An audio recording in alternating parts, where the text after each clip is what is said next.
Intalli aartistii jaallatamaa Kadir Martuu, Usniyaa Kadir Martuu gaa'ela ishee jalqabaa fi ijoollee ishee akkasuma abbaa warraa ishee jalqabaa dhiistee gaa'ela lammaffaa dhaabbachuun dhaga'ame.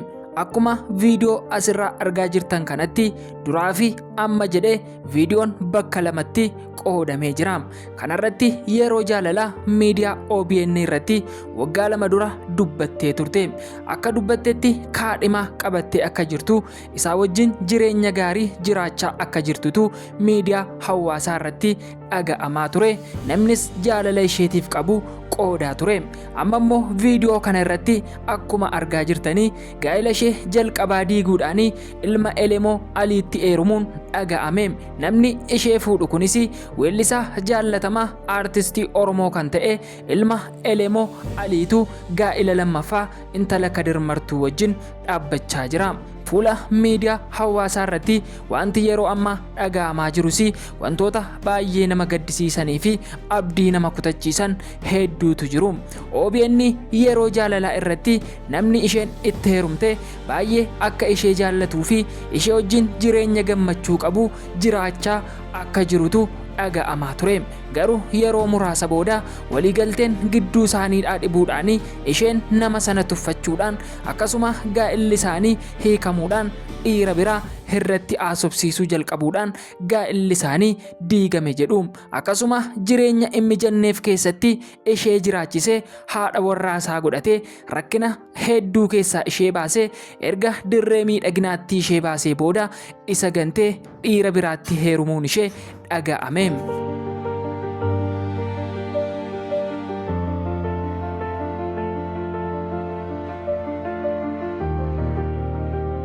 Yooyyaa harka fuunee akkam jirtu hordoftootaaf kabajamtoota Adaamaa Deel bakka jirtanitti nagaan keenya isiniif haa baay'atu jecha har'a odeeffannoo Adaamaa Deel guyyaa har'aatiin durbee aartistii Kadir Martuu, Usniyaa Kadir Martuu fi ilma aartistii Elemoo Alii cidha addaa geggeeffachuu isaanii, cidha kana irrattis maaltu uumame, maaltu adda godha kan jedhu qabannee isiniif dhufneerra.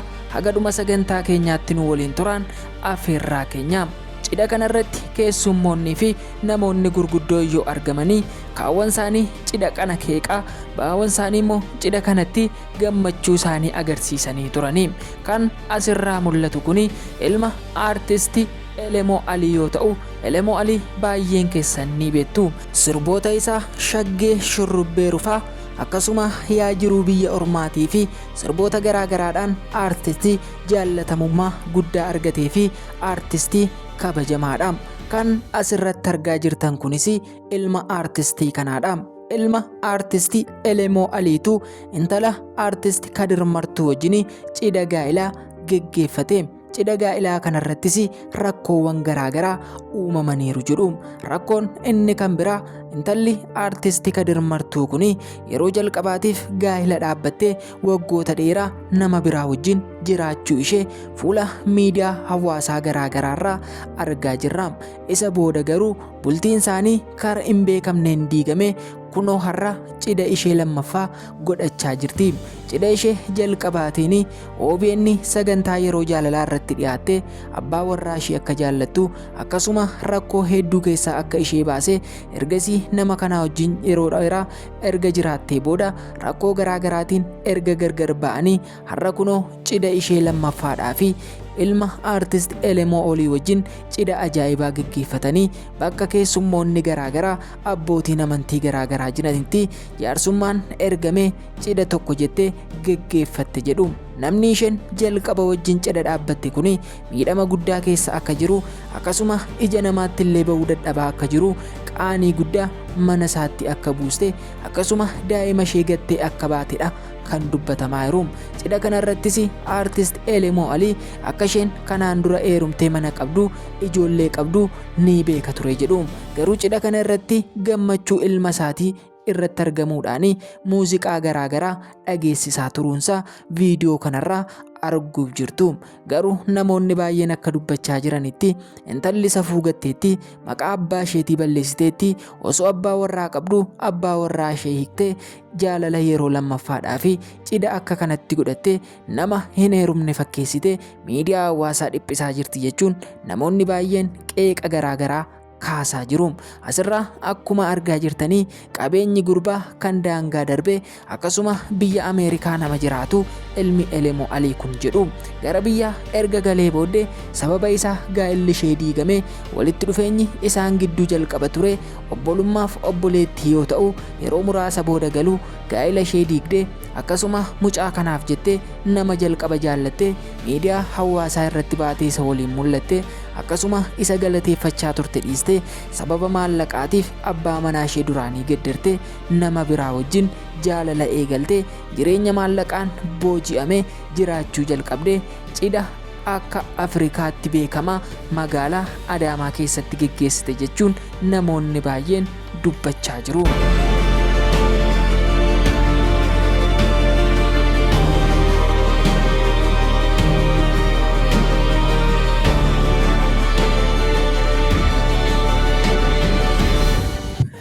Akka namoonni baay'een fuula sooshaal miidiyaa isaan irratti maxxansaa jiranitti namni isheen wajjin cidha dhaabbatte kuni kanaan dura haadha warraa akka qabu akkasuma dubartoota hedduu wajjin jiraate bultii dubartoota hedduu kan diige akkasuma nama jaallatu kanaan dura akka qabu nama sana dhiisee nama gaa'ela qabdu akkasuma ijoollee nama biraatiif qabdu miidiyaa hawaasaa garaagaraa irratti hariiroo jaalala ishee nama deemte haasofte akkasuma miidiyaa guddaa biyya keenya OBN yeroo jaalalaa irratti nama jaallattuu fi akkasuma rakkina ishee keessaa nama ishee baasee dhiiste nama kanatti heerumuu ishee intalli Kadir Martuu maqaa abbaa isheetii balleessite jechuun namoonni baay'een yaada isaanii kennaa jiru.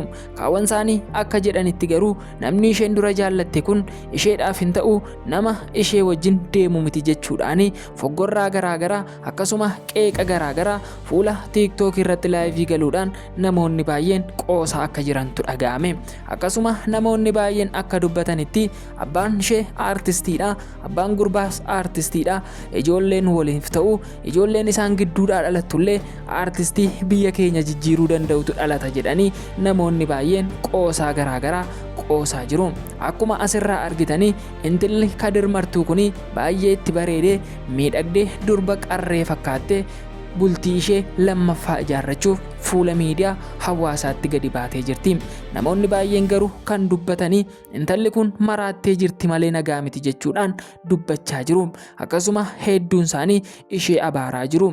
Akka jechaa jiranitti nama kanaan dura itti heerumterraa mucaa akka qabdu mucaa ishee gattee isa hiiktee mana kireeffattee qofaa ishee akka jiraachaa turte jireenya qofummaas yeroo dheeraa erga dabarsitee booda osoo abbaa manaa ishee hin hiikin yookiin mana murtii dhaabatanii walii kenneerra hin jedhin nama rakkina keessaa ishee baasee jireenya har'aa kana akka isheen jiraattu nama ishee godhe dhiiste nama biraa wajjin gaa'ela dhaabbatte ilma aartist Elemoo Alii wajjin cidha lammaffaa akka ajaa'ibaatti akkuma viidiyoo asirraa argitan kanatti geggeeffachuun dhaga'ame. Kanumaan kan wal qabatu biyya keenya keessatti wantoonni akkasii hedduun mudachaa jiraachuu kaawwan isaanii gaa'ela isaanii dhabuurra lubbuu isaanii yeroo dhabanitti kaawwan isaanii immoo akkuma asirraa argaa jirtanii abbaa warraa isaanii jalqabaa anaaf hin taane jechuudhaan filannoo lammaffaa dhiyeeffachuudhaan nama maatii qabu nama maatii namaa diigu akkasuma nama jireenya dubartoota hedduu balleesse waliin mana ishee diiddee gaa'ela dhaabbachuunis dhaga'ame. Namooti baay'een akka jedhanitti hinaaffaa itti agarsiisuuf yookiin jibba isaaf qabdu itti agarsiisuuf kana gooti malee gurbaa kana jaallattee yookiin isaa wajjin jireenya eegaluuf waan akkasii gochaa hin jirtu jechuun namoonni baay'een dubbachaa jiru. Akkuma asirraa argitan aartist Elemoo Alii muuziqaa garaagaraa isteejii bahuudhaan harka ishee qabatee gaafa dannasu muuziqaa garaagaraa afaan isaatii baasee gaafa isheedhaaf sirbu jaalala gaafa isheetti agarsiisu viidiyoon garaagaraa mul'achaa jiru. Cidha kanarratti namoonni baay'eenis dhiyaataniiru. Harmee isaa dabalatee namoonni baay'een gammachuu cidha kanaa qooddataniiru. Garuu namoonni kanaan dura ishee beekanii seenaa jaalalaa ishee namoonni beekanii baay'ee gaddaa jiru. Fuula fuula sooshaal miidiyaatti baasanii ishee arrabsaa jiru. Keessattuu Elemoo Alii nama guddaadha, aartistii Oromoodha. Isa isheen gaa'ela namaa ijoollee ishee gattee dhufte ilma isaatti heerumtu kana maaliif gidduun gorree, maaliif hin gorsine, gaa'ela ilma isaatii ijaaruuf gaa'ela nama biraa maaliif diiga jechuudhaan Elemoo Alii irratti qeeqa garaagaraa kaasaa jiraattuunis dhaga'ame. Walumaa galatti intal aartistii Kadir Martuu Usniyaa Kadir Martuu gaa'ela ishee jalqabaa diigdee guutummaan guutuutti ilma Elemoo Alii wajjin gaa'ela lammaffaa dhaabbachuun dhaga'ame. Gaa'ela kanas seera qabeessaanii maatiin keessa kan beekaniin gad dhaabbate jedhu namoonni keessa beekanii. Namoonni baay'een garuu gadda isaanitti dhaga'ame ibsaa jiru. Adaamaa Deelirraa odeeffannoo ilma Elemoo Alii fi Usniyaa Kadir Martuu kanarraaf qabanne kana fakkaata. Guyyaa biraa seenaa bal'inaan kan walitti deebinu yoo ta'u, agasitti nagaan nu tura. Adaamaa Deel sabiskiraayib godhaa, yaada keessan nuuf qoodaa. Gaa'elli gaa'ela gaarii ta'uu, manni diigames deebi'ee haa ijaaramu jenna. Ijoolleen aartistootaa maqaa abbaa keessaniin balleessinaan dhaamsa keenya isa xumuraadha. Gaa'elli gaa'ela qoosaa miti. Gaa'ela keessan seeraan qabadhaan dhaamsa keenya isa xumuraadha.